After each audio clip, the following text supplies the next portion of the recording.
दी print के YouTube channel को subscribe करें और ताज़ा अपडेट्स पाने के लिए बेल आइकन दबाएं।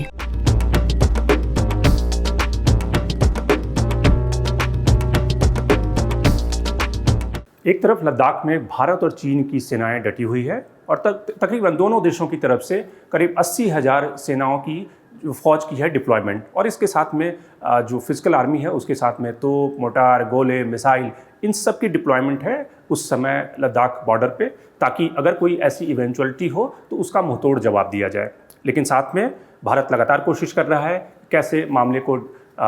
एक पीसफुल तरीके से इसको सुलझाया जाए, और जो शंघाई कॉरपोरेशन की जो साइडलाइंस थी उसमें एस जयशंकर और चाइनीज विदेश मंत्री की मुलाकात हुई और दोनों की तरफ से एक ज्वाइंट स्टेटमेंट इशू किया गया। जिस स्टेटमेंट की जो मुख्य बातें हैं वो है कि डिसंगेजमेंट पहला रास्ता है, दूसरा कि जो हमारी जो फिजिकल आर्मी है उसके बीच में एक डिस्टेंसिंग होना चाहिए, और तीसरा जो हमारे जो प्रोटोकॉल्स हैं, जो हमारी संधियां हैं, जो इससे पहले कि किस तरह से दोनों देशों की सेनाओं को बिहेव करना चाहिए, उसका एक तरह से पूरी तरह से पालन हो। लेकिन सवाल यह है कि जो चाइनीज विदेश मंत्री का जो बयान है उस पर कितना भरोसा किया जा सकता, और साथ ही भारत के पास इस समय और क्या ऑप्शन है इस मुद्दे को सुलझाने के लिए। तो हम प्योर पॉलिटिक्स में बात करेंगे कि प्रधानमंत्री नरेंद्र मोदी की जो चाइनीज़ डिप्लोमेसी है वो कितनी कामयाब होती दिख रही है, भारत के सामने ऑप्शन क्या है, क्या विकल्प हैं, और जो चाइनीज विदेश मंत्री का बयान है उस पर कितना भरोसा करके भारत अपना नेक्स्ट मूव यानी अगला कदम उठाए। तो मैं हूँ शंकर अरिमेश। तो शुरुआत करते हैं शंघाई कॉरपोरेशन की उस बैठक से, जिसमें कि दो स्टेटमेंट की तरफ हम पहले उस स्टेटमेंट को देखते हैं कि जो पूरी बातचीत का जो कॉन्टूर था वो क्या था। तो जो पहला स्टेटमेंट था एस जयशंकर की तरफ से, जिसमें उन्होंने कहा कि मतभेद जो है, जो प्रधानमंत्री नरेंद्र मोदी और चाइनीज़ प्रीमियर की जो मलप्पुरम में एक डायलॉग हुआ था, जिसमें प्रधानमंत्री ने ये कहा था कि मतभेद जो है वो विवाद का शक्ल नहीं लेना चाहिए, यानी कि डिफरेंसेस जो हमारे हैं दोनों मुल्कों के बीच में वो डिस्प्यूट में तब्दील नहीं होना चाहिए, क्योंकि दोनों देशों के बीच में ढेर सारे डिफरेंसेस हैं, ढेर सारे मतभेद हैं, जिसमें बॉर्डर को लेकर दोनों देशों के अपनी अपनी ओपिनियन हैं, दोनों के जो डिफरेंसेस हैं, इसके साथ में हमारे ट्रेड के जो रिलेशनशिप हैं उसमें जो ट्रेड डेफिसिट है, तो ऐसे कई सारे मुद्दे हैं जिसमें दोनों देशों के बीच में अपने मतभेद हैं, लेकिन वो डिस्प्यूट में तब्दील नहीं होना चाहिए। ये प्रधानमंत्री नरेंद्र मोदी का मलप्पुरम का जो डायलॉग था उसका एक फेमस स्टेटमेंट है, जिसको कि एस जयशंकर ने चाइनीज विदेश मंत्री के साथ बातचीत में कोट किया। चाइनीज विदेश मंत्री ने जो बातचीत हुई और जिसमें कि वो एक तरह से बायलैटरल स्पीच या जॉइंट स्टेटमेंट जो जारी किया गया, उसमें उन्होंने ये कहा कि जो हमारी रिलेशनशिप है, जो हमारा कॉपरेशन है, वो सस्पिशन में यानी कि संदेह में तब्दील नहीं होना चाहिए, कि यानी दोनों देश एक दूसरे पे संदेह करें, सस्पिशन करें, तो इसमें तब्दील नहीं होना चाहिए, और हमें एक म्यूचुअल कॉपरेशन की तरफ से बढ़ते हुए डिसएंगेजमेंट की तरफ बढ़ना चाहिए। सवाल ये है कि जो चाइनीज विदेश मंत्री ने कहा है उससे ठीक उसी रात को या उससे थोड़े दिन पहले चाइनीज़ ने अपनी डिप्लॉयमेंट यानी कि 2000 सैनिकों को फिंगर 3 और फिंगर 4 के पास में जो चोटियां हैं उसके आसपास में डिप्लॉयमेंट बढ़ाई है, और ये पहली बार नहीं हुआ। अगर आप देखें कि पिछले महीने की 29-30 तारीख की रात को क्या हुआ, और उसके बाद जो चाइनीज़ फायरिंग हुई, जो इतिहास में एक लंबे अरसे के बाद फायरिंग हुई, गन शॉट जो चाइनीज़ की तरफ से चलाया गया, तो वो कहीं ना कहीं चाइनीज विदेश मंत्री और चाइना की जो डिप्लोमेसी है उसके ऊपर एक सस्पिशन यानी कि संदेह उत्पन्न करती है, और इसलिए भारत को बड़ा ही केयरफुल रहना होगा, भारत को बहुत ही सचेत रहना होगा, और जिसके लिए भारत कोशिश कर रहा है। वो भारत ने अपनी डिप्लॉयमेंट चाइनीज़ डिप्लॉयमेंट के हिसाब से बढ़ाई है, भारत के जो सैनिक साजो सामान है उसकी भी डिप्लॉयमेंट बढ़ी है, लेकिन साथ में भारत टॉक्स भी कर रहा है, बातचीत भी कर रहा है, क्योंकि बातचीत ही एक मात्र इस समय फार्मूला है, एक सॉल्यूशन है इस पूरे क्राइसिस से निपटने का। और इसके लिए प्रधानमंत्री नरेंद्र मोदी क्या कर रहे हैं, अब उस पर बात करते हैं। प्रधानमंत्री नरेंद्र मोदी ने, आपने देखा कि पिछले कुछ महीनों में अपनी जो चाइनीज डिप्लोमेसी है उसको एक तरह से काफ़ी उसमें तब्दीली की है। ये भी आपको याद होगा कि प्रधानमंत्री नरेंद्र मोदी ने चाइनीज़ डिप्लोमेसी में एक बेहतर संबंध के लिए कितना प्रीमियम प्लेस किया था, और कुछ 18 बार भारत और चाइना के बीच में टॉक्स हुए, जिसमें प्रधानमंत्री नरेंद्र मोदी और चाइनीज़ प्रेसिडेंट के बीच में जो मुलाकात हुई। इसके अलावा प्रधानमंत्री नरेंद्र मोदी अलग अलग जो मल्टीलैटरल प्लेटफॉर्म हैं वहाँ पे भी चाइनीज़ प्रेसिडेंट से मिलते रहे हैं, लेकिन इस हाई प्रीमियम के बाद भी भारत को एक तरह से कह सकते हैं कि नरेंद्र मोदी को उस नेहरू मोमेंट का एहसास हुआ कि जिस तरह से नेहरू ने माओ पे काफ़ी विश्वास किया था और हिंदी चीनी भाई भाई का जो नारा लगता था, और किस तरह से माओ ने फिर भारत के साथ धोखा किया और किस तरह से भारत और चीन की जंग हुई जिसमें भारत को एक तरह से करारी हार का सामना करना पड़ा था। तो प्रधानमंत्री की जो शुरुआती डिप्लोमेसी थी, उनको ये लगा कि जिसमें कि प्रधानमंत्री का एक फेमस स्टेटमेंट है जो आपके जहन में हुआ कि जो 21वीं सदी है वो एशिया की सेंचुरी होगी, 21वीं सदी जो होगी वो कहीं ना कहीं एशिया की शताब्दी होगी, और जिसमें कि जापान होगा, चाइना होगा और सब मिलकर इस सेंचुरी को लीड करेंगे। लेकिन वो जो डिप्लोमेसी थी वो कहीं ना कहीं जो गालवान वैली में हुआ उससे कहीं ना कहीं उसको सेटबैक लगा, और एक तरह से कह सकते हैं कि उस पूरा जो विश्वास का तंत्र प्रधानमंत्री ने तैयार किया था उसका एक तरह से उस पर कुठाराघात किया गया। उसके बाद प्रधानमंत्री ने अपनी रणनीति बदली और जिस तरह से उन्होंने अपनी डिप्लॉयमेंट बढ़ाई और चीन को उसी की भाषा में जवाब देने की जो एक स्ट्रैटेजी अपनाई गई, जो इससे पहले जो होता था कि चीन अगर दबाव बनाता था तो भारत कहीं ना कहीं एक स्पेस कंसीड करता था डायलॉग के लिए, लेकिन इस बार उसके उलट उन्होंने अपनी जो ग्राउंड डिप्लॉयमेंट थी वो भी एस्केलेट किया और चीन को ये बताया कि वो किसी भी कीमत पर पीछे जाने को तैयार नहीं है। जब तक चीन की सेनाएं हटेगी नहीं तब तक भारत कहीं ना कहीं डिसएंगेजमेंट के प्रोसेस को पूरा नहीं करेगा, पीछे नहीं हटेगा। और उसके बाद 29-30 अगस्त को जो हुआ कि भारत ने कई सारी स्ट्रैटेजिक जो चोटियाँ थी उस पर कब्जा किया और उसके बाद चीन को कहीं ना कहीं बातचीत की टेबल पे आना पड़ा। लेकिन भारत सिर्फ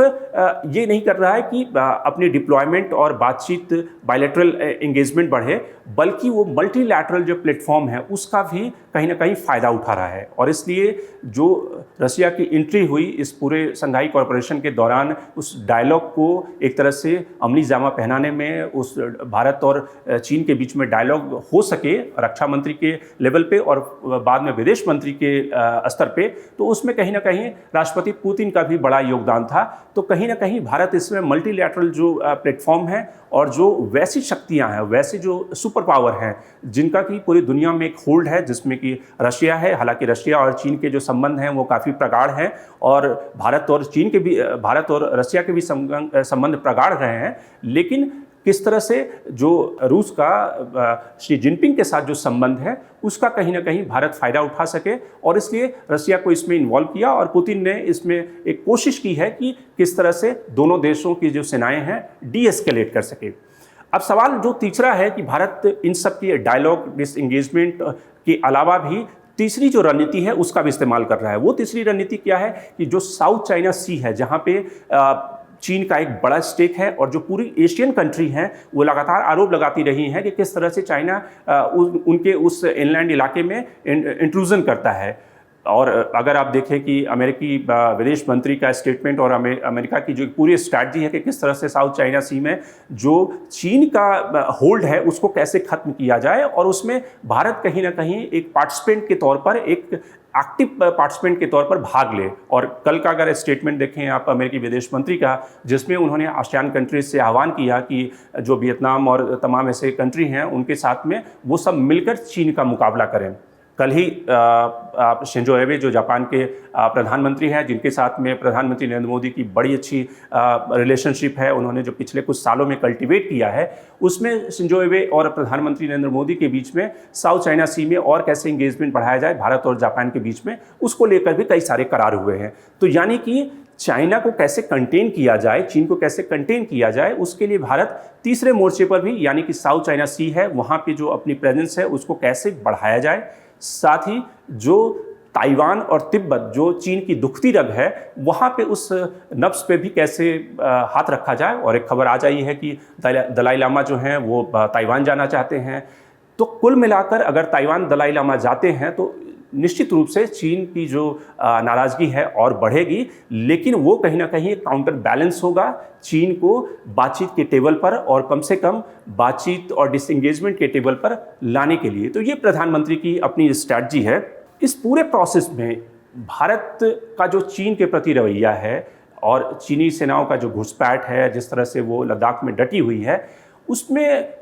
अमेरिका जो चाहता है कि भारत एक जो इस समय जो स्ट्रैटेजिक जो पार्टनरशिप है उससे कहीं ना कहीं वो स्ट्रैटेजिक अलायंस की तरफ बढ़े। लेकिन भारत को इसमें देखना होगा कि भारत के जो अपने इंटरेस्ट हैं पूरी एशियन रीजन में, उसमें कहीं ना कहीं चाइना एक बड़ा सुपर पावर है और उसको चाइना को बहुत ज़्यादा नाराज़ नहीं किया जा सकता। तो इसलिए जो हम एस जयशंकर की जो अभी किताब आई है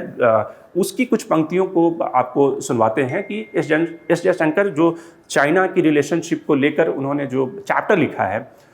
उसमें कहीं ना कहीं साफ दिखता है कि भारत की चाइनीज़ डिप्लोमेसी के प्रति क्या एटीट्यूड होना चाहिए और किस तरह से भारत चाइना से निपटेगा। वो एक प्रसंग का जिक्र करते हैं कि किस तरह से नेहरू और पटेल के बीच में एक लंबा डायलॉग हुआ था 1950 में कि चाइना से कैसे निपटा जाए और चाइना के प्रति भारत का दृष्टिकोण क्या होना चाहिए। एस जयशंकर जो कहते हैं यानी कि अपने छठे चैप्टर में कि हमारे जो के इश्यूज हैं, यानी कि मुख्य जो मुद्दा है चाइना के साथ में जो हमारी डिप्लोमेसी है, हमारी विदेश नीति है, उसका जो मुख्य सिद्धांत है वो realism versus optimism and bilateralism versus globalisation.